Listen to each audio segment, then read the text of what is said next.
Vietnam, sorry. Jadi dari di daerah ini antara landas kontingen sampai ZEE ini.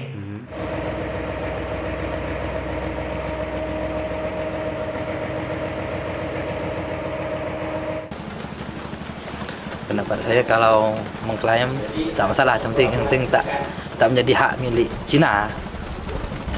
Sebenarnya ini Indonesia. Karena kalau Cina, kami nggak bisa bahasa Cina. Oke. Kami bahasa Indonesia. Iya. So, jadi nenek moyang kami orang Indonesia. iya. Berarti bapak-bapak semua mendukung Ibu Susi ya yang menangkap kapal-kapal ilegal. Iya, sangat-sangat mendukung. Really support.